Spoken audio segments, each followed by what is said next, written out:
Hey guys, it's the Anime Over Analyst here, and today I just wanted to do a quick review over the Promised Neverland Season 2, Episode 4.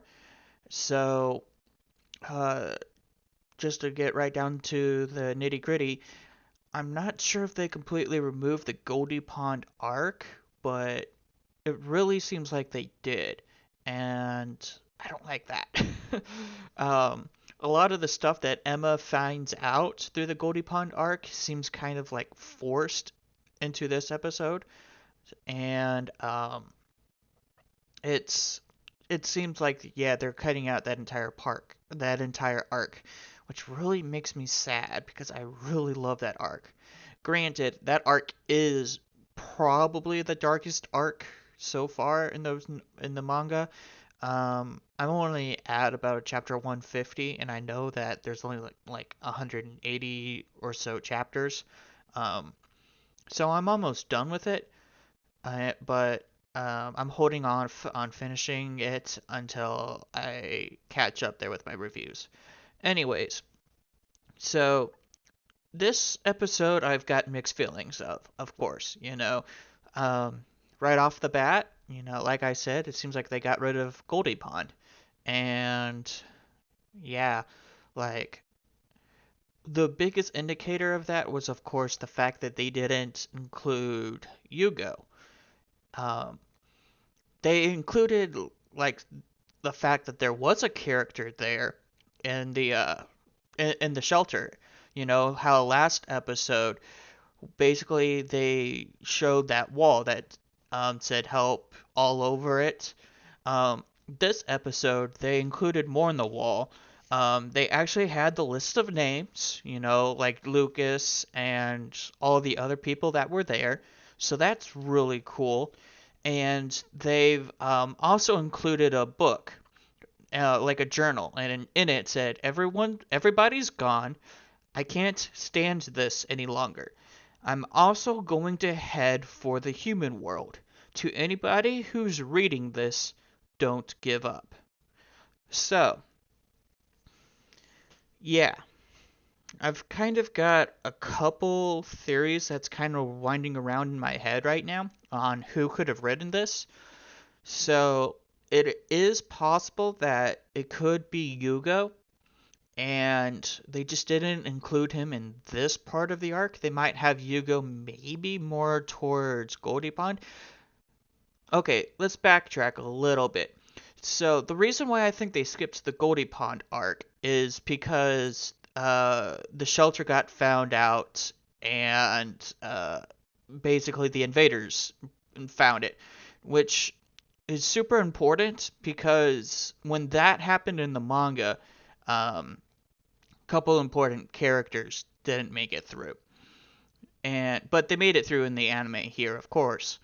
So yeah, but that whole invasion, it didn't happen until like around chapter 110 ish, maybe a little bit somewhere between like 100 and 110, and it was post time skip. So, and I wonder if they're actually going to include the time skip or not.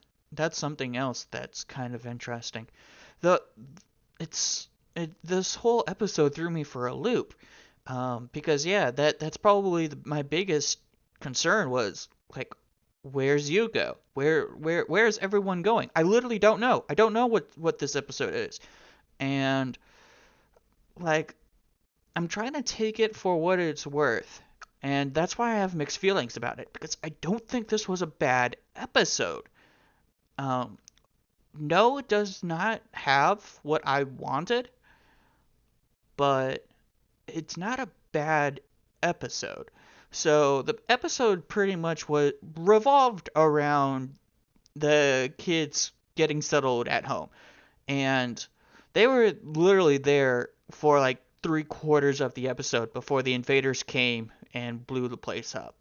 So there, at the shelter, all the kids were learning to adapt, and it was they were literally there like time wise for about a week.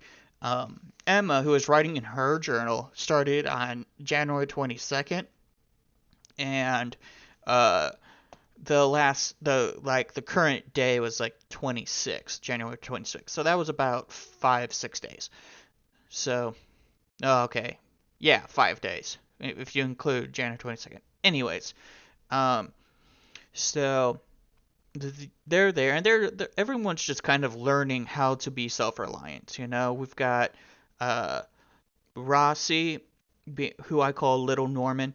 He's with Don a lot, and he goes out and learns to hunt with Toma and Alani. I really like Toma and Lonnie. I like their kind of like their spunk. They're just the spunk characters, the daredevils, and I like them. They're really cute and adorable. Um, in fact, there was this one scene where they're catching the slippery fish, and like it was like, okay, how are we gonna catch the fish? And then it was like, okay, how are we gonna eat the fish? Are the fish poisonous? This and that, and it was really they played it up for comedic effect, which I understand, and I enjoyed it. I enjoyed it as a comedic effect. I really did. The one issue I had with that entire scene is that that was against Emma's character. Emma would not have let anyone eat potentially poisonous fish. Like, and they drew straws at that. Like, even if Emma's the character who would be like, okay, everybody watch me while I eat the fish. That's just who she is. She wouldn't let anyone else dare touch it. Ray, I can kind of understand. I can understand Ray jumping in because that's how his character is. Um, but in a way, I think they were just trying to upplay the minor characters. So I guess I can kind of understand that. It kind of bothers me that they didn't go. They just kind of went against Emma's character there. But on the other hand, I like how they're building the world. They're building it more than the manga did. The manga was more straight lore, straight story, and here it seemed like they were expanding the world a lot more. They're doing a lot more visual storytelling, and I love that. That was so cool. So, even though I think the fish thing was a funny gag that went a little bit against Emma's character, in the end, it's still a cool world building. So, yeah, I liked that part of the episode.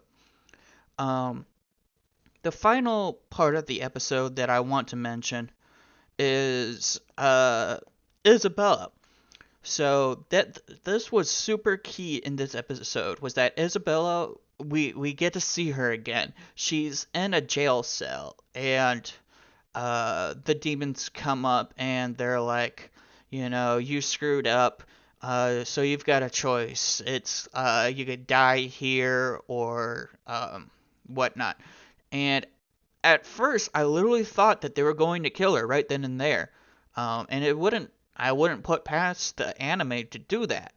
However, instead, what they did was they told her to go after the kids. So now we've got this whole other arc with Isabella going to be searching for the kids because the regular soldiers failed. So I like that too. Uh, it it's gonna get some getting used to because I'm so invested into the manga, but in a way, I also like that idea of Isabella kind of perhaps getting a redemption arc. Maybe.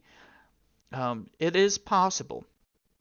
It's because where I'm at in the manga, I don't know where she is towards the end. She probably does show up towards the end.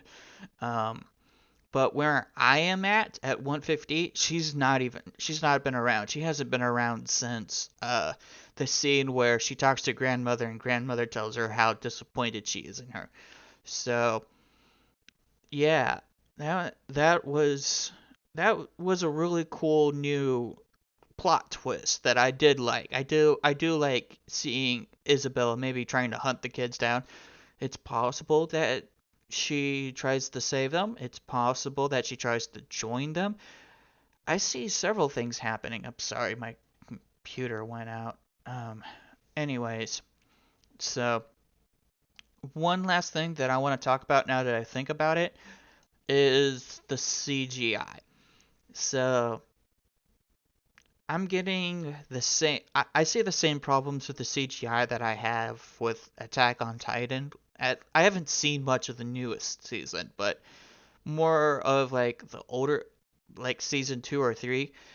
They can't CGI big creatures to save their life, and it's super it's super awkward when you see when I see like 2D kids running in place in front of a 3D monster that's in the background.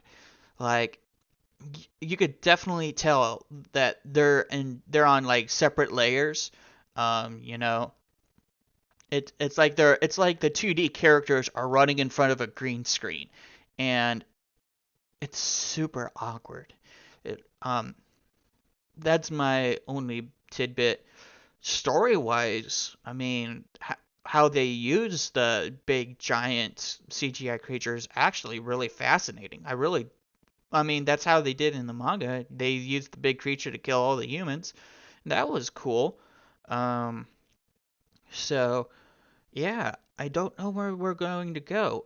I don't know if we're going to end up going to Minerva's secret base, um, where we meet all those characters, or if I don't think we're going to Goldie Pond, and that's what's throwing me off. Is they might be heading to Goldie Pond. That I'm throwing that out as a possibility. It is definitely a possibility. However, I'm not too sure. And I've got to look back at the episode because they did show a demon who looked somewhat familiar, but I didn't actually make any connections to it. So I'm gonna look back at that demon and see if I recognize him.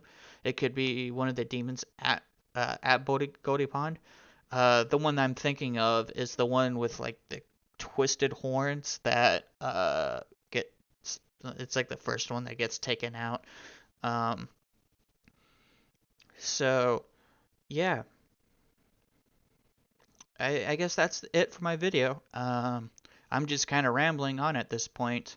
I might throw out some theories here and there, but honestly, I probably just need to sit back and chill and just see how things unfold. So, until then, I've been the anime over analyst, over analyzing this freaking episode. But I will see you guys in the next video. Peace.